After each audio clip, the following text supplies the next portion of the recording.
Well, here's the beginning of my project.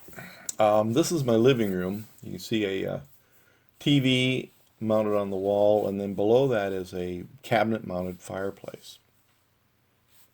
My wife decided that she wants a faux fireplace built into the living room. So, like any dutiful husband, I said, okay, honey. You know what they say, happy wife, happy life. That's my daughter. She's come along for the project. Yes, she's 13, by the way. So what we're doing here is I'm using a thick cardboard construction paper. It's designed to protect the floors and surfaces. I use it in my shop a lot. I roll it out on my workbench because it's so thick, it will protect it. But here we're taping it down to the floor. And it basically will keep my floor from getting damaged. The floor is, by the way, is a 5-inch or a 6-inch craftsman style solid wood floor, hardwood floor.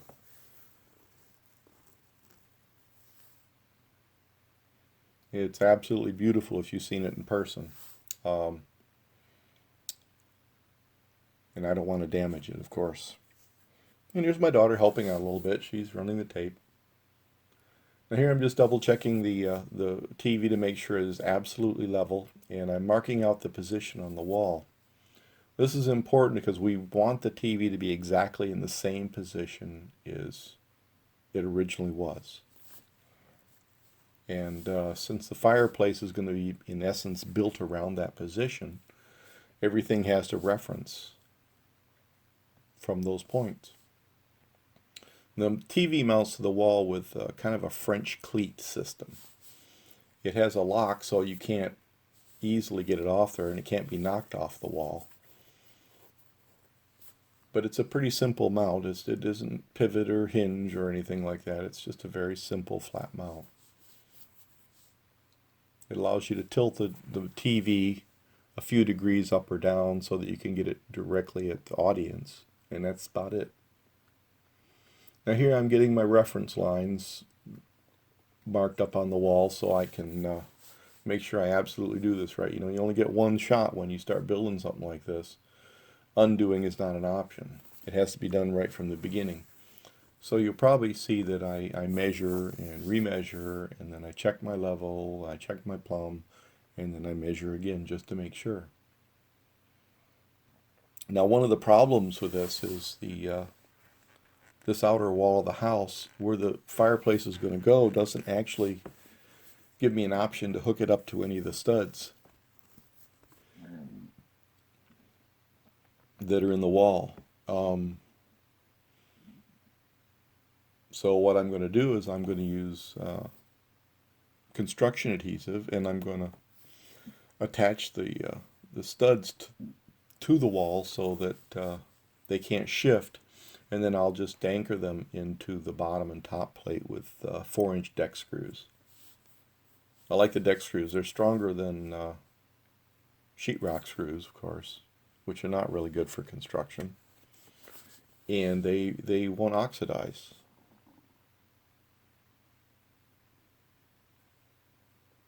Now this is the product that's called Airstone. I bought it at Lowe's. I think it was $70 a box. And it comes with corners and flats. Now the corners and flats come in two heights, 2 inches and 4 inches. They're very, very consistent about that. But it's designed to go up as a randomly patterned product. It's also a lightweight manufactured stone. And I don't know what they use to fill it with beads or something so that it's lighter than you'd normally expect it to be. But it is quite dense. I'm just using standard construction adhesive, and I think this is, this is PL Premium. It's my favorite go-to construction adhesive on most projects. Urethane-based, it's tough. Gives you a good, strong bond.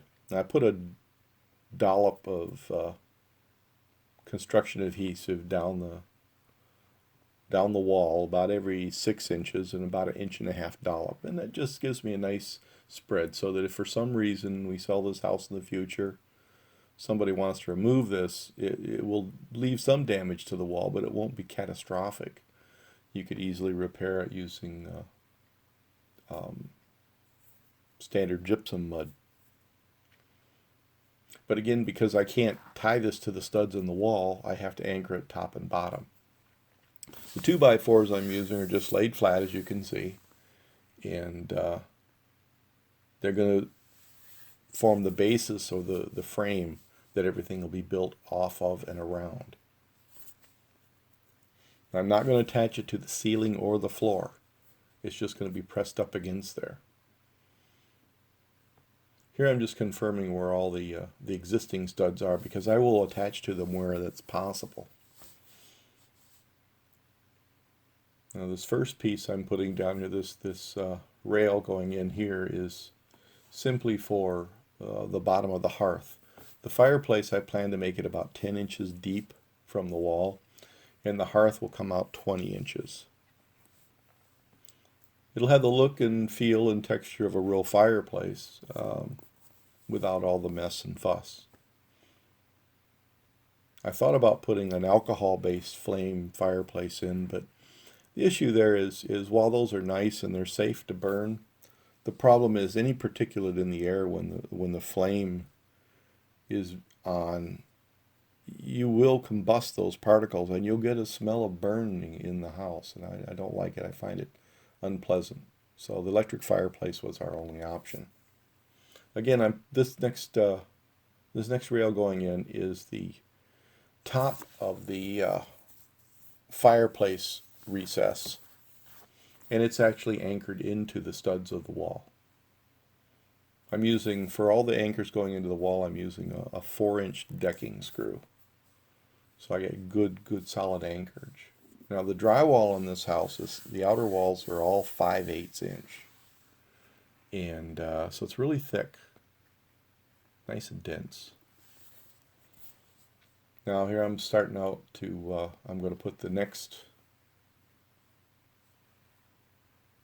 rail in. This rail here is going to be for the bottom of the TV recess. Now the gap between them is where I'm going to put the electronics bay, where the mantle goes. You'll have an upper and lower mantle. You'll see that in a little bit. This 2x4 is for the upper part of the TV recess. The trick here, of course, is when you do this, you got to absolutely be sure on your dimensions. You got to consider the thickness of the stone once you add it, or you're not going to get your TV in, or you're going to have huge gaps and look ugly. Now here I'm putting 2x4s on edge, and they're going to be the standoffs for the outer frame.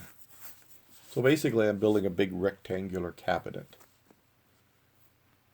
So the frame itself is, you've got 2x4 laid flat, 3.5 inch 2x4 on edge, and then the 2x4 laid flat again. So you've got 6.5 inches of thickness there. And then I'm going to be using 1/2 inch cement backer board. The reason I went with cement backer board, I went to the headache of putting it on there. It's not necessary. Could have just used drywall. The issue is I want to make sure that if you tap on this fireplace, it sounds solid and you don't get that hollow ringing you get when you build a fake fireplace. As you can see, everything I do, I use construction adhesive and screws. Now this is not glued to the ceiling. The adhesive is only attached to the framing. And while some of you might say, well, this is not real strong, it is actually very strong. You could hang from these things. I'm putting, like I said, now these screws here, I'm using a diagonal screw to get this rail in, double checking my level, of course, and tweaking it. If I'm off even the slightest bit, I will make it correct. So I don't want to fuss with this thing later on. A little bit of glue, set it in place, tap it in, it's a snug fit. Now, what I'm doing here is I'm using 6-inch long screws I got. They got the Torx head. It's a big head on them, and they're really, really strong. I got them from most of everything here I bought from Lowe's. Now these rails, of course, form the outer part of the frame, and they're necessary to mount all the cement board on. Again, the dimensions here are really critical, because if you get this off, either the TV or the fireplace are either not going to fit at all, or they're going to have such huge gaps, it's just going to look so tacky. And I want this to look as perfect as I can make it. Now down here, this is the framing for the hearth, the base for the framing of the hearth. And it comes out 18 inches from the wall at this point. Once the hearthstone's on, it'll be a total of 20 inches. But this frame here is the lower part, and all I'm going to do is stack two 2x4s on top of each other. That gives you, of course, 7 inches of height. And then you put 2-inch hearthstones on. That's going to get that 9 inches off the floor. And it sticks out on the edge just a little bit, so it looks like, again, a real fireplace and a hearth.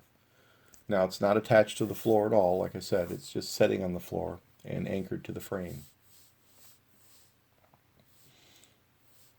Now, I'm going to put you probably won't see it because I think I left that video out. I'm going to put where that hearth is, I'll cover that with a piece of 3/4 inch plywood. This is the first piece of backer board. It's, of course, placed in with some adhesive, and then what I'm going to do is I put a couple screws in it initially and decided screws just were not going to work, and I went to a serrated or a ring shank type nail. Just simpler. Now this is the top piece going in for the TV. Again, I didn't have to do all this, but I want it to feel solid, so that when you tap on it, you know it's solid fireplace. Now these stiles going in here are going to start forming the recess pocket for the TV. And I'll put stiles there. You can see where they are now. And I put a piece of backer board there. Again, it's all glued and firmly attached. My daughter's inspecting my work. She's satisfied. Off she goes. There's her fingers. She loves to do that for some reason. Did I mention she's 13?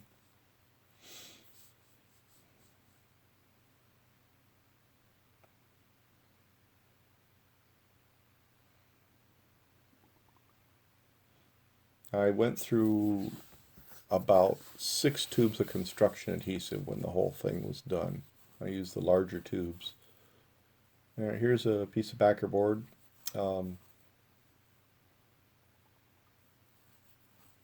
Again, it just mounts up there with some adhesive and the nails. Now where that backer board butts up against the next one, I'm going to put a small 2x4 in there, and that's going to be just a brace. I'm sure there's some technical term for it, but it's just a brace going behind there to make sure that those gaps don't, that seam does not open up in any way. I wanted to put a hidden gun cabinet up there for a rifle or a shotgun. My wife said no. I just don't like leaving empty spaces. I want to utilize all the space. Now here we're starting to unpack the Air Stone. You can see all the backer boards up, the plywood for the hearth is in, and I'm about to put my first 2 stones at the bottom in. Again, this Airstone has pre-molded corner blocks and flats. The corner blocks are either 2 or 4 inches tall, and they're sometimes square on each side, or one edge is longer than the other. The whole product, again, is designed to go up as a random pattern thing. It's surprisingly difficult to take and make something random, especially when you have a number of uniform components.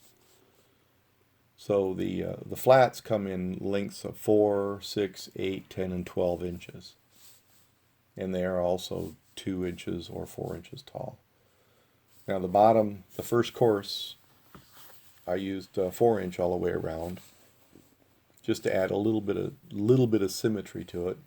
They also vary in color. You'll see the different shades. So they're all different shades of gray, from a light to a dark.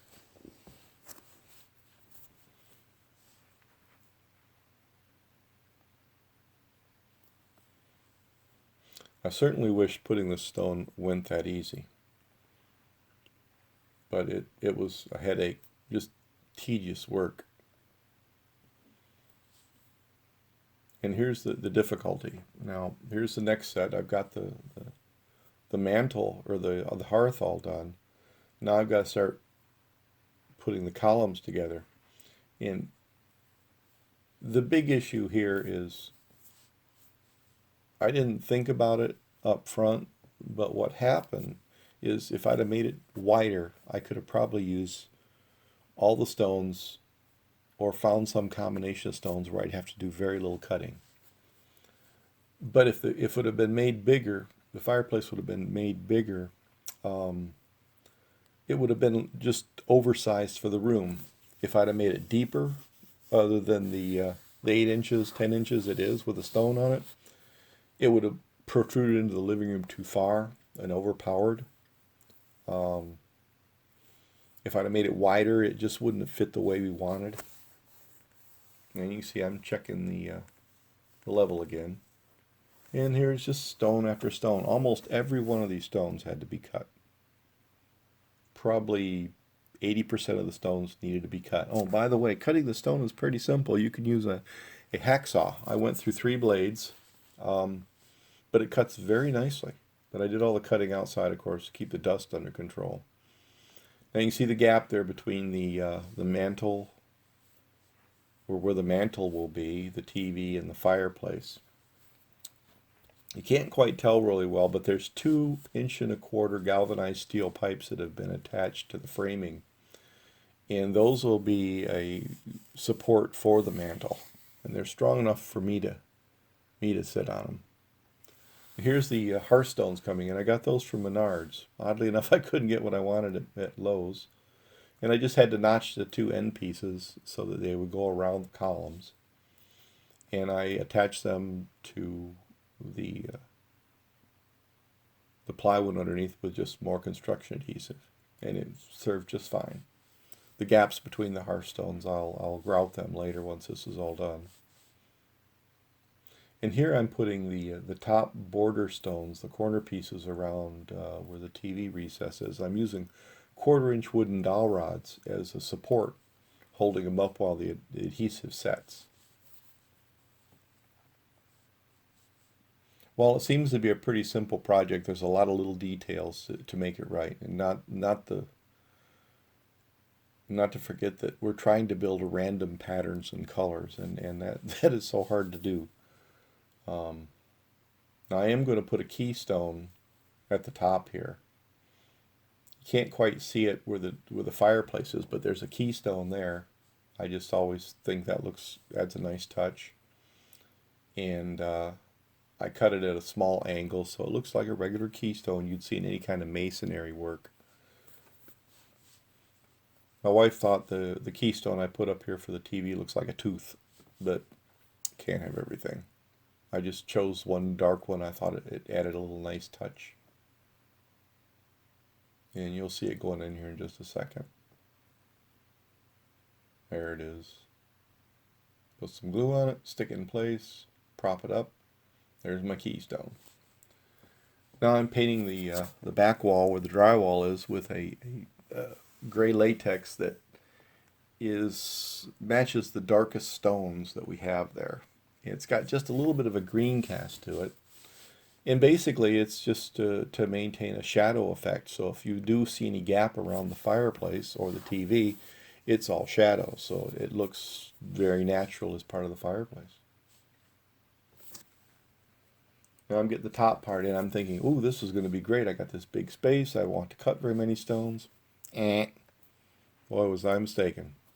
I cut nearly as many. because by now I'm running low and I don't have as nice a selection of the smaller pieces. So I have a lot of big pieces left over. So I had to cut and fit and cut and fit and then shorten some. So I wasn't going to get away with cutting just a few, but cutting a lot. Now you can see my exercise machine there. That's my indoor stepper. I've gone up and down that plastic step ladder, I don't know how many times, but I'm sure I could have gone up and down the Empire State Building hundreds of times by the number of times I've been up and down on that little two-step step ladder.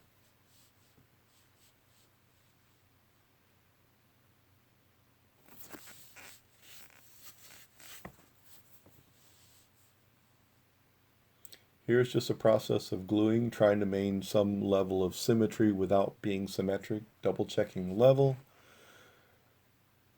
reassessing, making sure it's perfect. Now, there's always going to be some variances in things like this. So what I did to shim anything that was slightly off, I would just use a little bit of that cardboard, which is very thin, and I'd wedge it in where I needed to elevate a component or one of the blocks one way or another. Because again, you can't have it perfect. It's a random pattern, so you don't want a perfect fit everywhere. But all in all, it came out very nicely. And there's the rest of the stone going up. Yeah, I wish it was that easy, but nonetheless. I got the French cleat mount for the TV all back in place. And here's the last of it.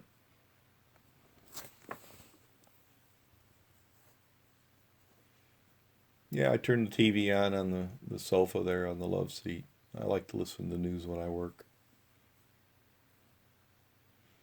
All right, fireplace is physically built. Now I'm just going to pack up what's left over. I had just about a box of stone left over, random pieces. I'll get all the tools out of the way. The cleanup is always the big job too, you know.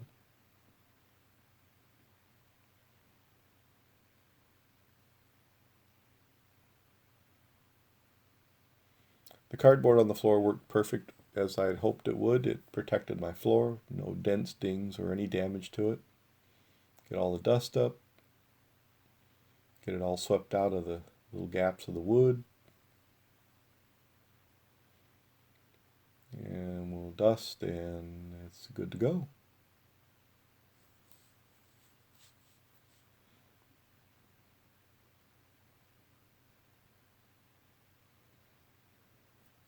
My daughter was absolutely incredulous when she seen that she had her hair out and it wasn't all done up the way it's supposed to be and it's on video.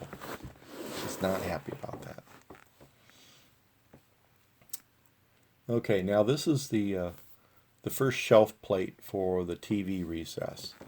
And it's cut and fit so that it fits right underneath the edge and all you have to do is tap it in. It's a snug fit. Once it's in there, you could get it out, but you have to take some effort to get it. There's also in the back right corner a hole for all the cables to pass through. I didn't want to run them back through the wall again. It was kind of pointless since they're coming just from the TV down to the little opening. Now this is the upper part of the mantle, and it snaps in over those pipes as they're sticking out. And then you push back and it goes into a pocket where the pipe fits in the back side of the mantle. And then I used structural or construction adhesive to keep it from moving or shifting. Once it's set, it's completely solid. You could break it loose if you needed to, but you would have to have a pry bar. Okay, I'm just taping up the coaxial cable to get it out of my way. And this next piece that's about to go in is the lower part of the mantle. And it just slides in the bottom and locks in place. There's a little bit of construction adhesive in there so that it'll hold it from moving around. Again, you could get this out, but you'd need a pry bar. But once it's in place, there's absolutely no need for it. Now you can see my arms are going down in that pocket. It's about a 3.5 inch gap between the bottom of the upper mantle and the top of the lower mantle. The upper mantle is 2 inches thick, and the bottom mantle is 1.5 inches thick. And it's stained with Minwax ebony. Very dark color. It almost exactly matches the floor. And of course now we're going to get our TV back in. This is a, I don't think I mentioned it, it's a 55-inch Samsung. It's a UHD. Now if you ever go from HD TV to a UHD, if you're wondering whether you should, UHDs are great. It just so much sharper. Now the fit here was always made me nervous that I didn't make a mistake, because the stones are a little irregular in thickness on the corner pieces. I'm right at 1/2 inch all the way around, which is what I wanted. So all I have to do is snake the cables through that little hole and then nudge my fingers underneath it, lift it up, push it back, drop it on the cleat, and it's all the angles are set by the bracketry that's mounted on the back of the TV. And that's exactly where it was originally. It hasn't moved an inch.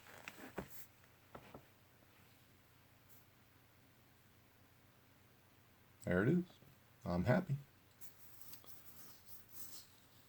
Pull up the shorts, make sure I'm ready to go for the next step.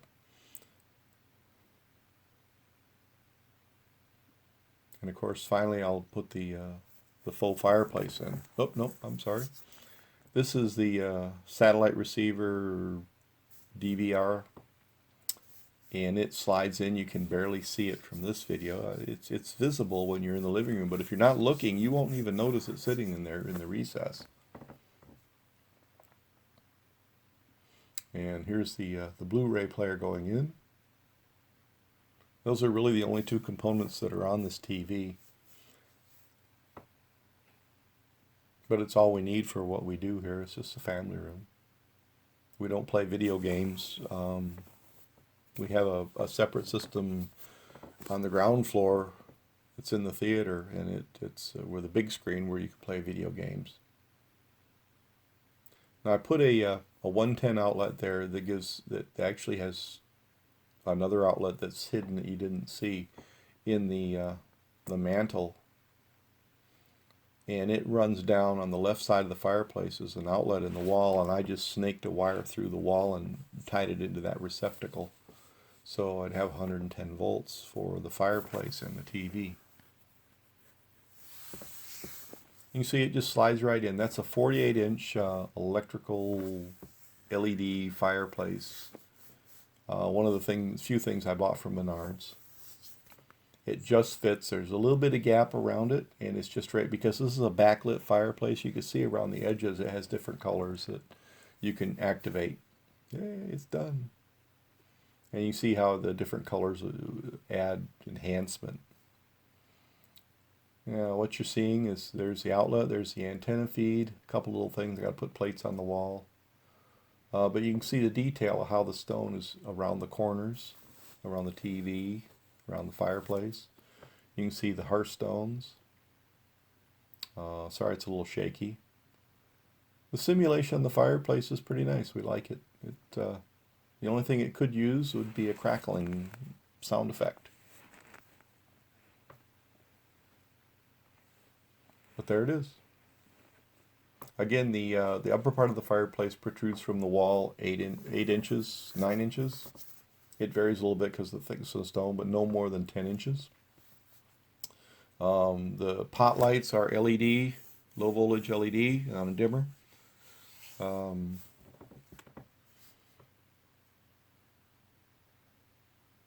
then the bottom of the fireplace with the mantle stone or the hearth stones is 20 inches out from the wall. There's the end of the project. The wife was delighted when she came home. She was out of town for a couple days and she's seen it. And that's it. Thank you very much for watching. Sorry it was such a long video, but hope you enjoyed it.